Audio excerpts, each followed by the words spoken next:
cat dragged in. What do we have here? A nice chunky piece of meat with a beautiful fat cap. Beef top sirloin roast. Some ribeye steak, beef steak, and some outside round steak. Alright. So here we have our top sirloin roast. Get a nice look at our meat here. Yeah, come on in. Oh yeah. So I'm just gonna go ahead and give that a nice little rinse.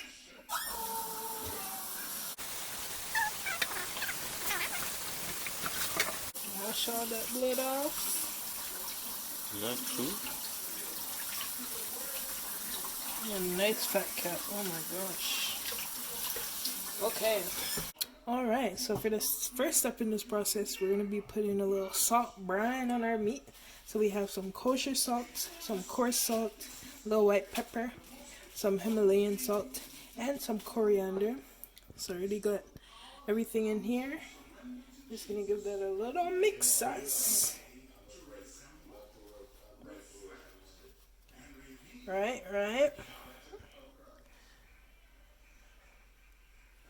And now, I'm going to go ahead and salt bay this all over that meat. Oh. Didn't I could flip a meat like that.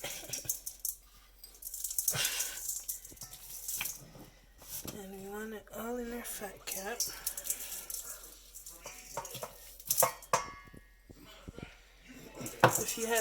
If you have peppercorns, go ahead and add them.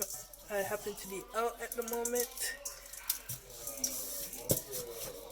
but definitely some peppercorns. So there we have it. First step done. I'm gonna vacuum seal this and let it sit until tomorrow, which is when we're making it. And I'll show you a very quick, easy way to vacuum seal, even if you don't have a vacuum sealer at home. So stay tuned. Woohoo!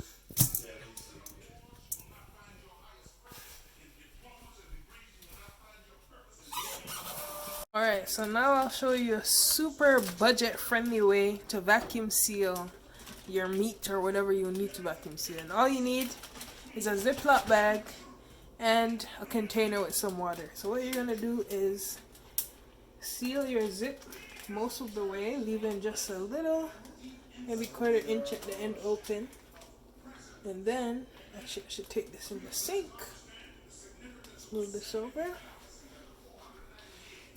And then, you're just going to put your meat in the water, completely submerged, and keep going. Slowly forcing all the air out. You can use a bigger thing. I don't want to waste a bunch of water doing this, so I went the stingy route. But as you can see, it's still working. You just do that.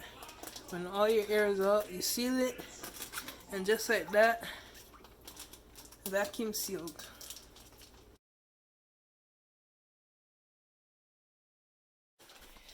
So this is what our meat looks like after being in the salt brine for only 23 hours.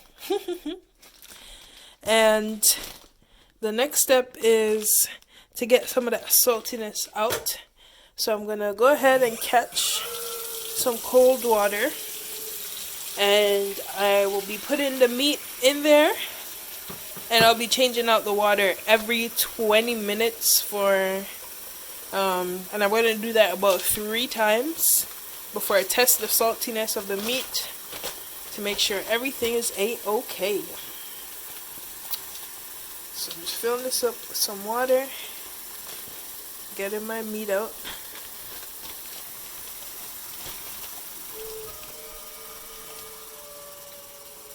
Like that.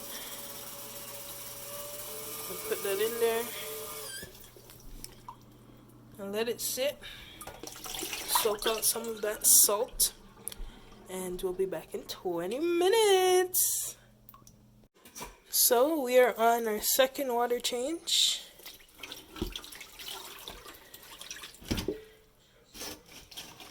So we're looking right now. After this water change, I'm going to cut a little piece of the meat just to check the saltiness, see if we're okay. But for now, let's throw that out. Struggle.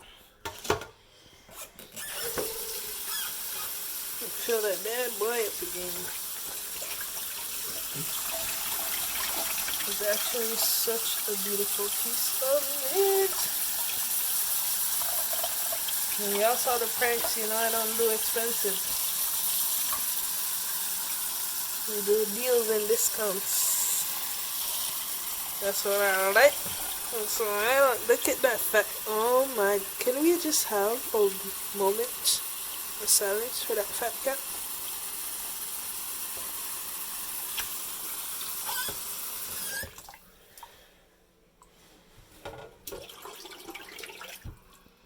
Alright, so after 3 20-minute soaks, this is what we're working with. Gorgeous. So, to make sure it's not still too salty, I'll be cutting off just a tiny piece.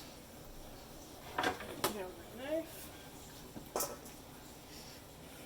You know what? This part's hanging off. You're coming with me, buddy.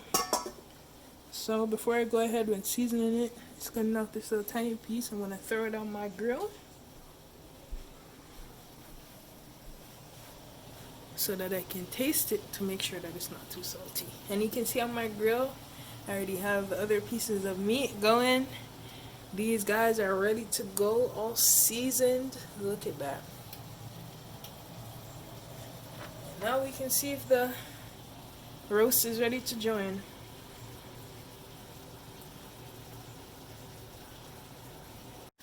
So, we had a little taste, and the meat is good to go, not too salty. I'm just gonna go ahead and start just stabbing that bad boy out.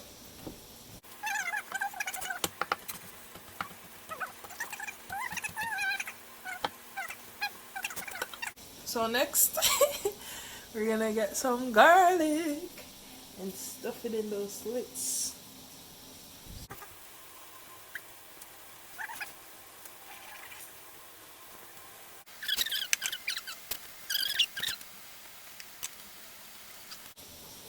Don't get your fingers lost, just the garlic. Make sure your fingers come back.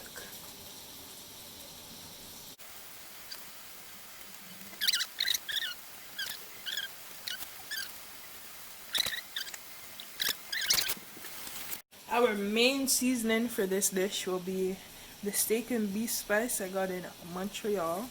You can get something like this at your local boat barn, they usually have it.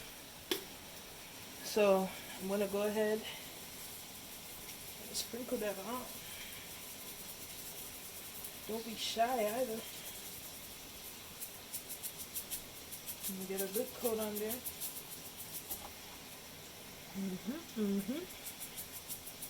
Wish y'all could smell this. Gosh.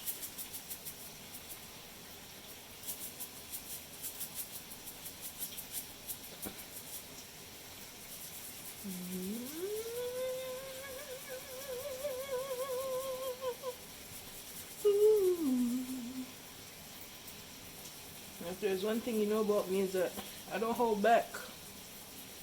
So, get a nice coat of that on there. No crevice left behind. Alright. And my Montreal people will love their peppercorns. And add a little bit of thyme, some dry thyme.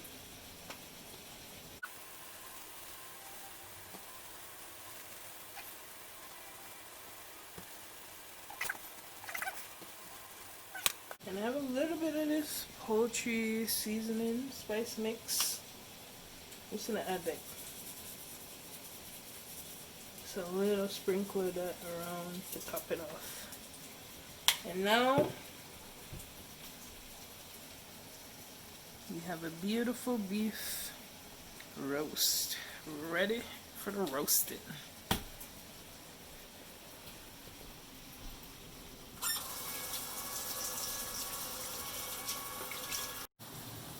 So now that our meat has been beautifully seasoned, just searing it on the stove top.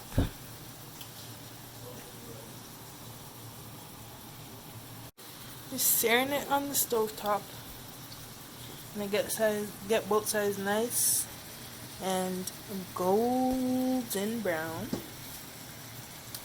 Then I'll be putting it in the oven for 10 minutes at 450 to roast it, hot roast it, and then turning it down to 350 to let it cook for another 60 minutes or so.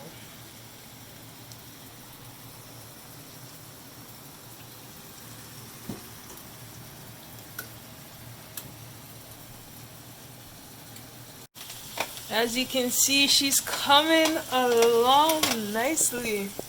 Oh man, don't I sound like a proud parent? Because I am. I want to look at that fatty side. Oh my goodness. I just melted into my toes.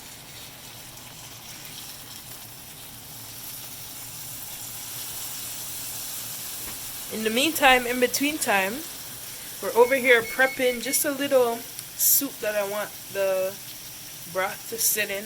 A broth that I want the beef to sit in to keep it nice and moist. So we have like just some chicken broth and lime in there right now. We're gonna be putting some hot water along with some rosemary in there, and that's gonna sit in the pan with the meat, and the lemon is going to help draw all the bad stuff from the fat and gonna leave us with a nice healthy fat for us to consume.